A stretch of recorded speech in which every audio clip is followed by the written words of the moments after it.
Osaměle otupěle koukal jsem dopředu, minuta za minutou vlekli se pomalu, byl jsem sám a tužil jsem být s někým, zahledl jsem oběstil a zahledl jsem jeho stín, blížil se ke mně, úsměv na tváři, co jen tak nezáří v noci na opuštěné ulici.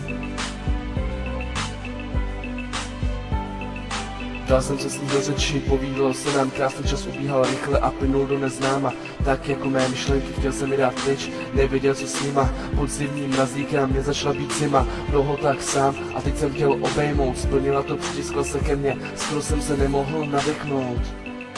Přičichnout k vůni jejího těla, vlasů, které jsem i v nočním světle rozeznala červené. Překrásný pocit, konečně jsem s někým, jaká náhoda, dělá mě šťastným, obejmutí končí a teď mi kouká do očí, ví co chce a na co já myslím, nakláním svou hlavu o pár stupňů doprava. I když se mi motá hlava, pozoruju její rty, blížíme se navzájem a už se spojili naše rty, naše obličeje, naše těla jsou teď jedno. Líbá mi na krku všude, kam si může vzpomenout. Necítíme zimu a přichází k nám extáze, tušení z něčeho, co obvyklé není. Jsme oba nazí, kolem nás nikdo nejde, nikomu to nevadí. I kdyby tam někdo byl, my ho nevnímáme, tahle chvíle je nás dvou a nikdo nám ji nevezme, vzrušení zůstá, dostali jsme cíle, nemáme kontakt na sebe, přesto víme, že se najdeme, oblékám svůj šat a rychle běžím domů, pomalu svítá, já jdu kolem stromu, které náhle jakoby kvetly, vedou mě do mezně zhedvábí na mé lůžko prostění.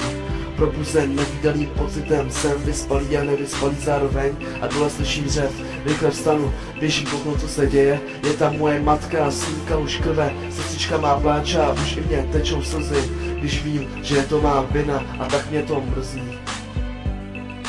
Naletěl jsem ovlivněn kráskou temné ulice, chladnokrevnou zlodějkou a vražedkyní, můj pocit potvrzuje to, že nemám klíče ve své kapse jako dřív.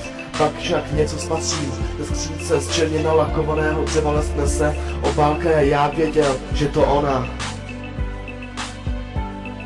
Roztrhl jsem rychle obal a už jsem chtěl číst obsah, stál tam, přesto všechno miluji tě a ty mě, víme to oba. Rozčarován dopisem jsem vyběhl ven, slunce ušlo za obzor, skoro skončil den, věděl jsem, že když budu ulicí jen tak chodit, taky potkám, to se pak bude dít.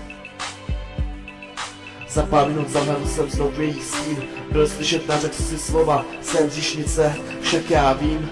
Pak však něco blesklo, ano, byl to její nůž, naletěl jsem znovu, nezahynul jako muž.